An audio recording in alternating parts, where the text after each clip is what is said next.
Buenas tardes a todos. Antes que nada quería agradecer la invitación a estar aquí y felicitar a la organización por organizar este tipo de seminarios, que yo creo que, bueno, que es una manera de aunar esfuerzos hacia un interés común, ¿no? Que es un poco la herencia que le vamos a dejar a nuestros hijos. En esta charla nosotros queríamos un poco describir cómo son los modelos que nos permiten hacer simulaciones del clima, especialmente la repercusión que tiene en zonas con una complejidad orográfica, como puede ser el caso de Canarias.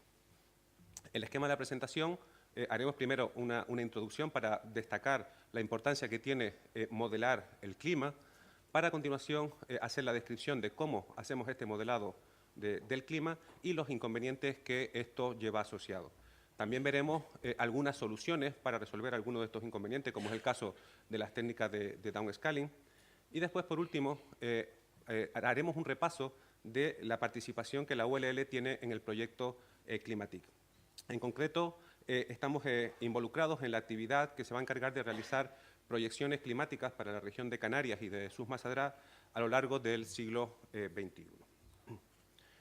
A todos nos es familiar pues, consultar los medios de comunicación y observar mapas de predicción del tiempo.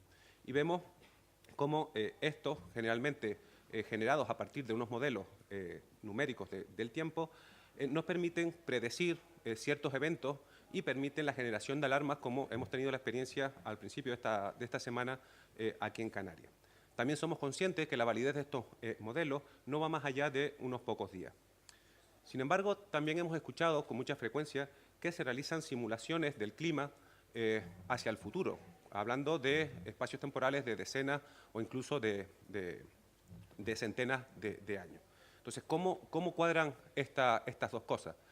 Pues básicamente lo que implica es que estamos intentando dar respuestas distintas a problemas distintos, ¿de acuerdo? Es decir, vamos a utilizar los mismos procesos físicos, pero buscando respuestas distintas.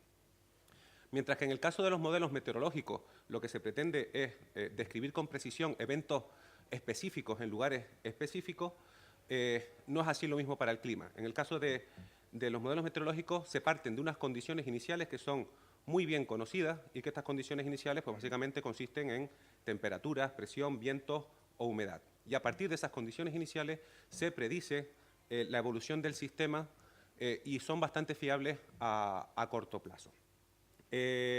Aquí en el caso de las predicciones meteorológicas la importancia recae en conocer con bastante exactitud este conjunto de condiciones iniciales. Afortunadamente existen estaciones distribuidas por todo el mundo y recientemente con el uso de las plataformas espaciales permiten obtener estas condiciones iniciales con buena resolución.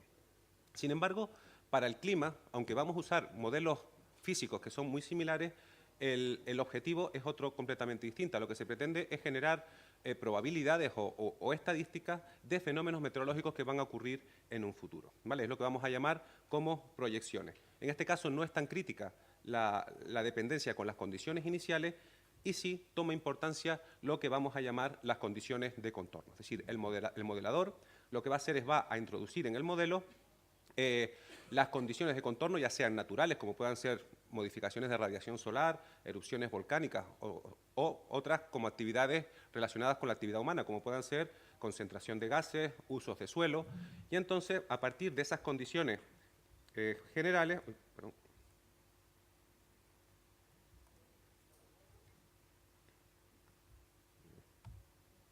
Vale, a partir de esas condiciones generales se realizan las simulaciones partiendo de distintas condiciones iniciales y generamos unas proyecciones hacia el futuro. Esas proyecciones van a variar principalmente en función de las condiciones de contorno. En este caso podemos ver dos simulaciones que han partido de aproximadamente las mismas condiciones iniciales, pero que han derivado hacia zonas diferentes debido a las condiciones de contorno. Pues este conjunto de estadísticas es lo que nosotros queremos generar en las proyecciones climáticas.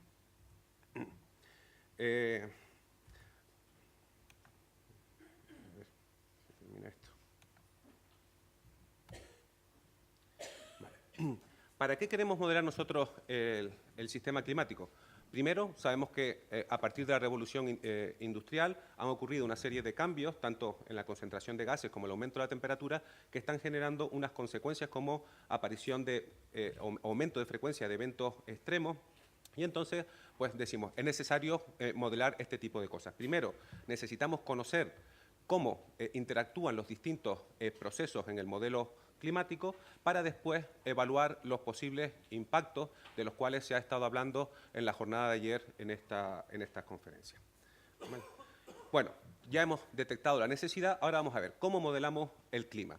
Básicamente, como se comentó también ayer, esto es un problema de balance de energía, es decir, necesitamos conocer con exactitud el flujo de energía que entra al sistema y el flujo de energía que sale del sistema. Sin embargo, para conocer esto hay involucrado un montón de procesos. Estos procesos, algunos tienen escala global, como puede ser la incidencia de la radiación solar, que es distinta a diferentes latitudes en el planeta.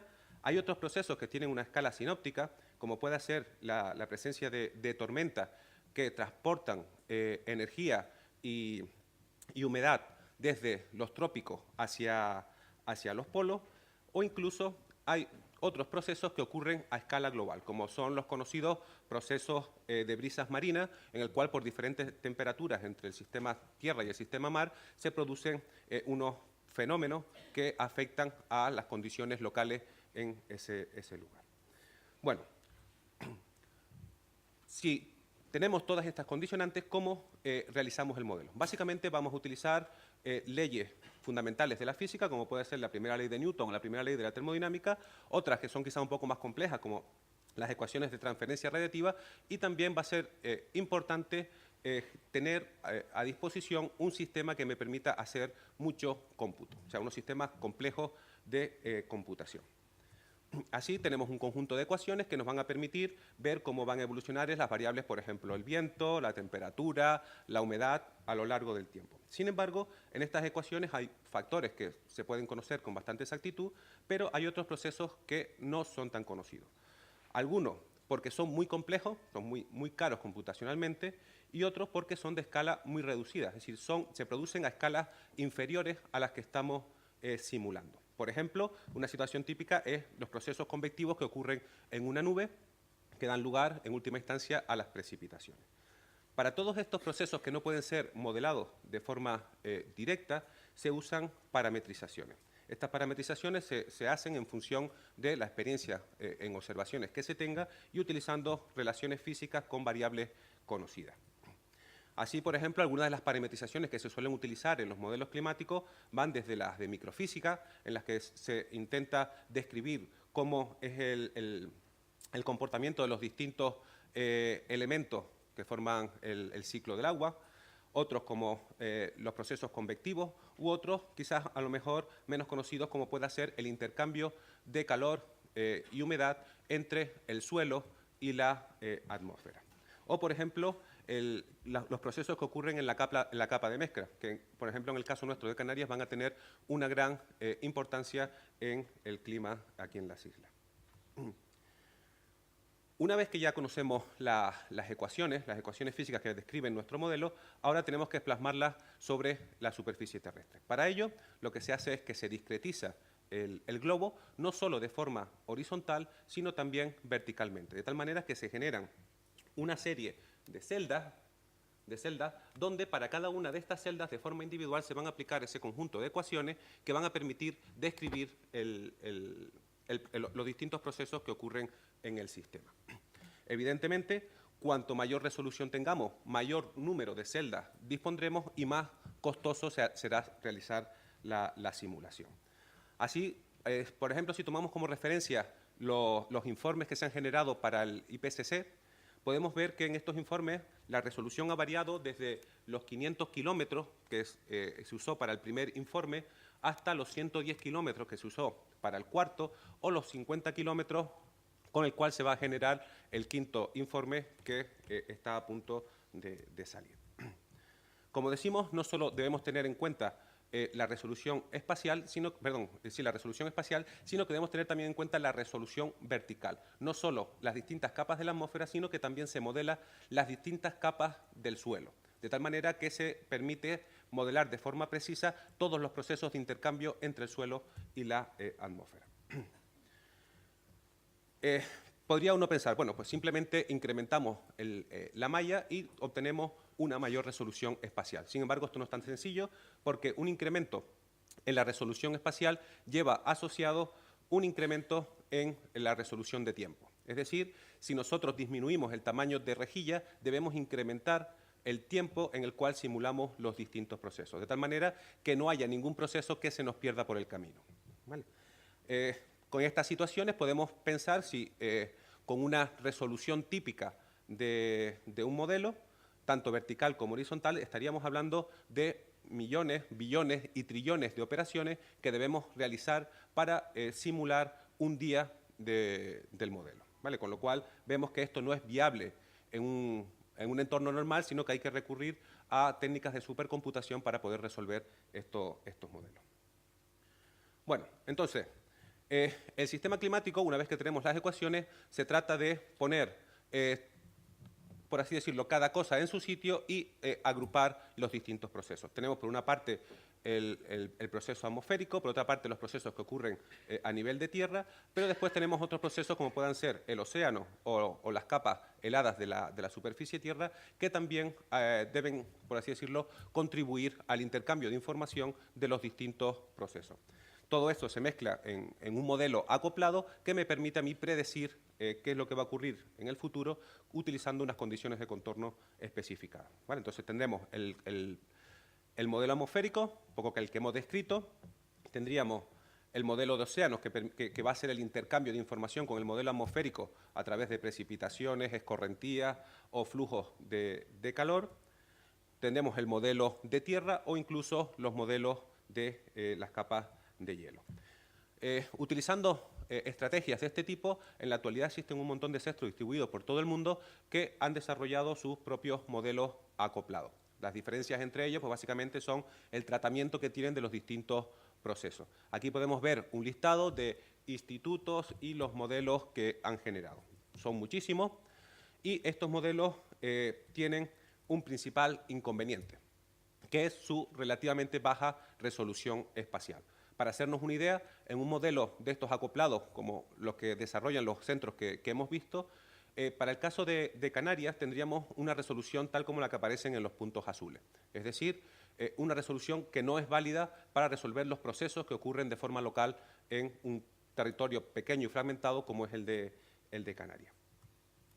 Para solucionar este problema se utilizan otro tipo de estrategias. En nuestro caso, hacemos uso de la estrategia del downscaling dinámico, que se trata de utilizar la información proporcionada por los modelos globales como información inicial y de contorno para alimentar a un modelo ya de área reducida que aumenta la resolución de la región de interés. De esta manera, no solo aumentamos la resolución espacial, sino que permitimos resolver algunos procesos que no estaban resueltos en el modelo general.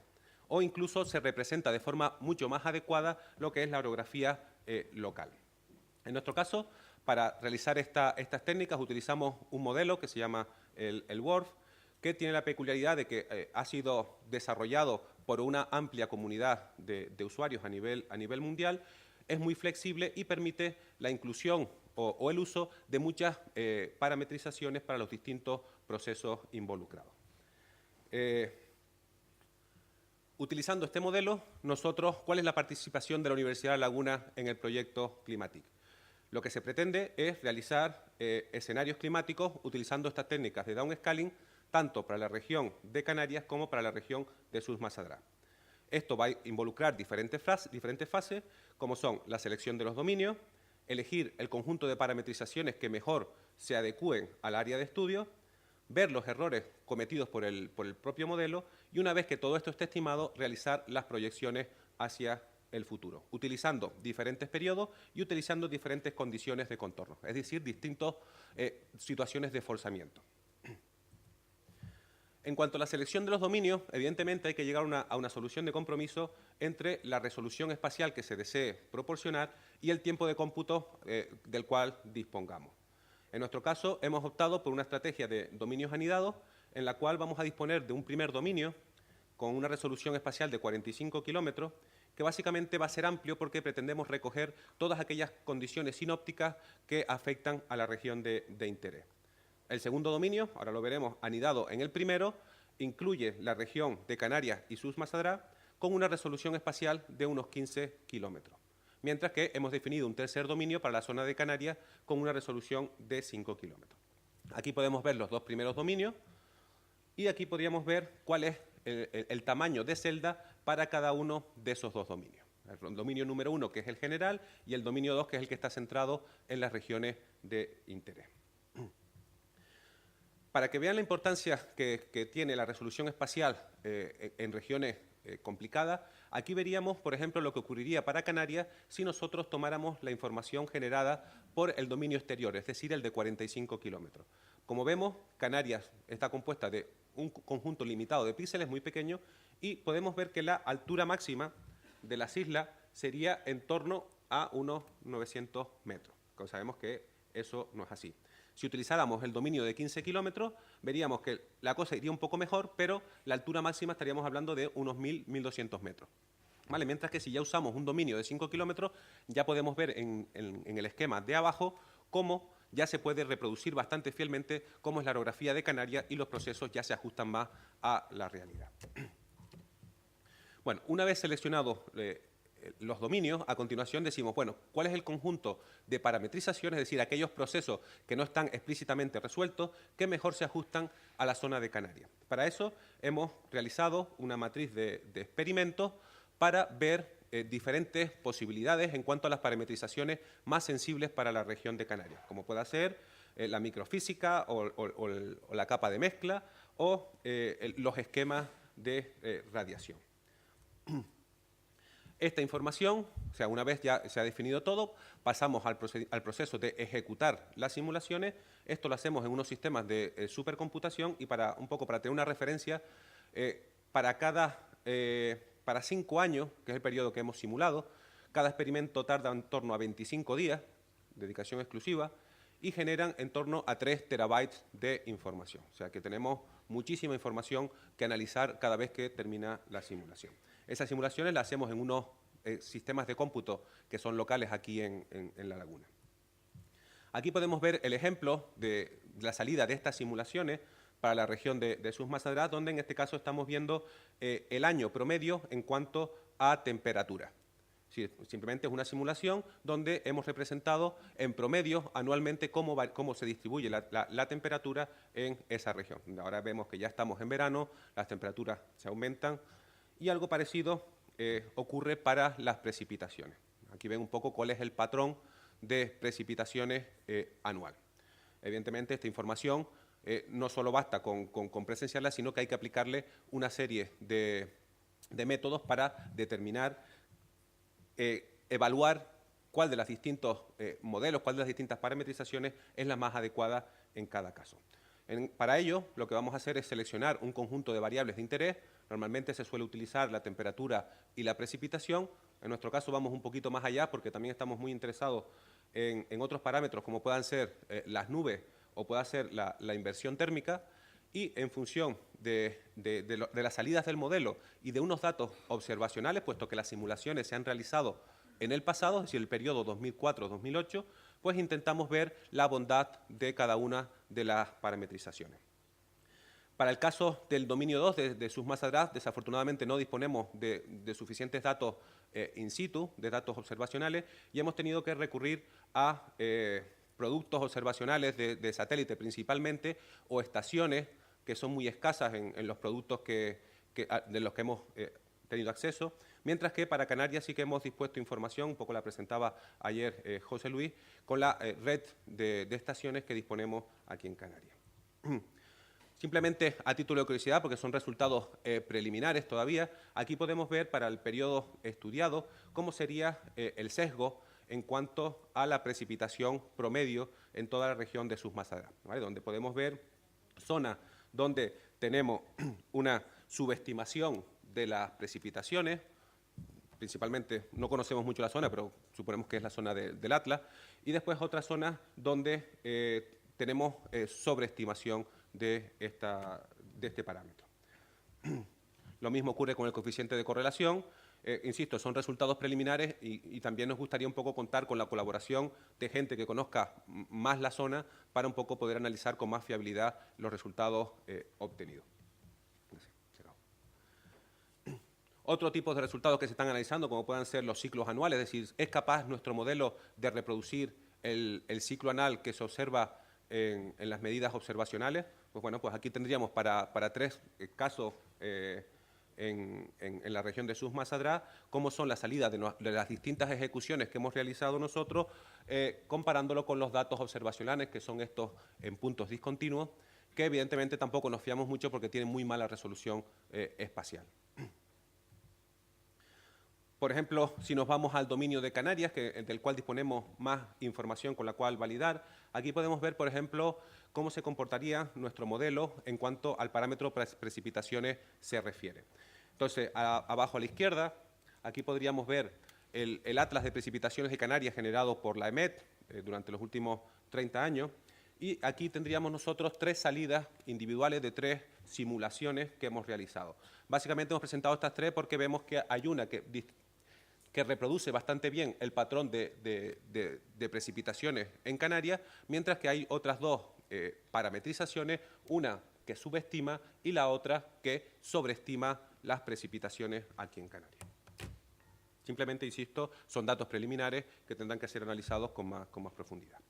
Bueno, una vez hayamos terminado esta fase en la que estamos ahora de seleccionar el conjunto de parametrizaciones que mejor se adecúan a nuestra región, pasaremos a la siguiente fase, que es realizar las proyecciones a futuro. En nuestro caso vamos a seleccionar 2 periodos, el periodo que va del 2045 al 2055 y el segundo periodo del 2090 al 2100.